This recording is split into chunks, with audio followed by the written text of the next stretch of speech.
Hello, I'm Caleb Mckenzie, Assistant Pastor of Bible Baptist Church in Puyallup, Washington. Today we're going to be looking at the story of Sodom and Gomorrah. I'm going to be reading in Genesis chapter 19, starting in verse 23. It says, "The sun was risen upon the earth when Lot entered into Zoar. Then the Lord rained upon Sodom and upon Gomorrah brimstone and fire from the Lord out of heaven, and he overthrew those cities and all the plain and all the inhabitants of the cities and that which grew upon the ground.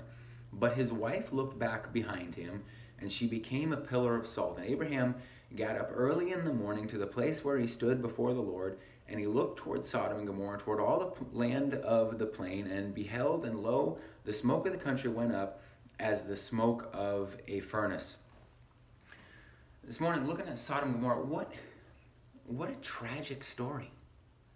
That you have this city that is so wicked that God goes there saying, if I can find righteous men there, I'll spare the city. But he can't. There aren't any. So he ends up destroying Sodom and Gomorrah with fire and brimstone. But this morning, I don't want to focus on that. I want to focus on Lot. Lot, who grew up with Abraham, traveled here with Abraham, grew up with him under the same teaching, under the same guidance as Abraham had.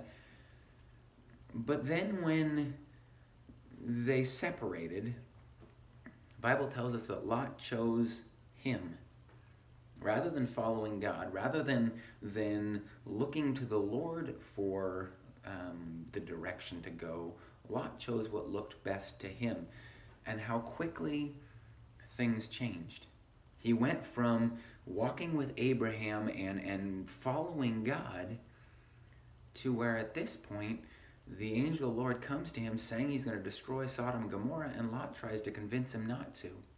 Lot has to literally be drug out of the city because he doesn't want to give up the world. Once he finally is drug out, his wife, still not willing to give up the world, turns and looks back to see it and is turned into a pillar of salt. These people who not long before walked with God and now are so attached to the world they don't want to give it up. The application, I believe, for you and I is very simple, that it doesn't take long of us choosing me rather than choosing God for us to become distant from him and attached to this world. You and I ought to be careful, rather than choosing this world, rather than choosing us, to choose to follow God. Thank you for watching.